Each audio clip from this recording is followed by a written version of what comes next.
ibang bahagi ng Pilipinas, paulit-ulit nating nararanasan ang pagbaha dulot ng malalakas na ulan, baradong kanal at tambak na basura sa kalsada. Para sa marami, problema ito na tila mahirap solusyonan.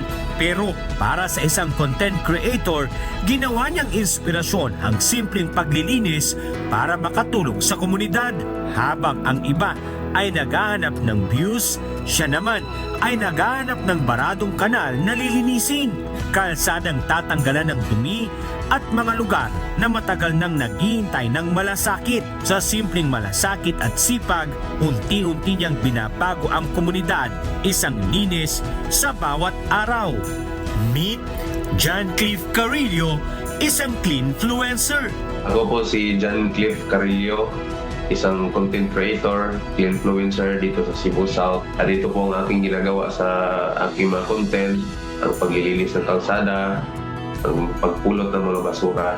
Isang vlogger na ang content ay hindi tungkol sa luxury or trending challenges, kundi sa paglilinis ng mga maruruming kalsada, baradong drainage at mga daanang matagal nang napabayaan.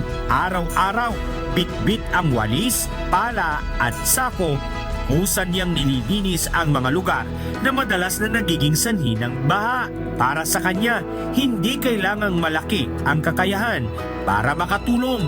Nag-iisip po kasi ako ng content na pabuluhan, gano'n, may aral, tapos yung content na nakakatulong, hindi lang yung content na may pakinabang.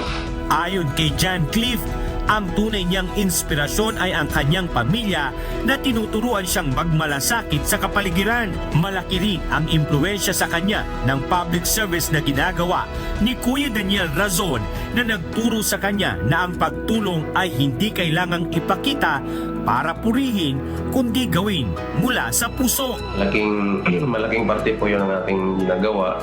Kasi yung naghahanap ako, nag-search ako kung ano yung magandang content, ibinabatay kasi yun sa yung natutunan natin na kung dapat yung ipakita natin yung mabuting gawa, gano'n.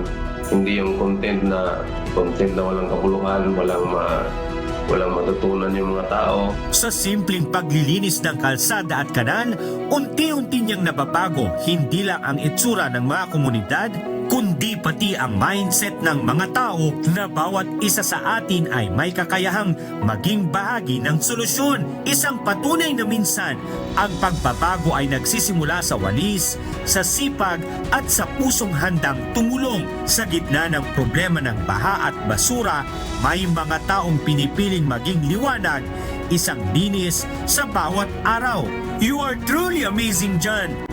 Nasa panahong ang social media ay puno ng engranding content at viral trends, may isang vlogger na piniling gawing makabuluhan ang kanyang platform.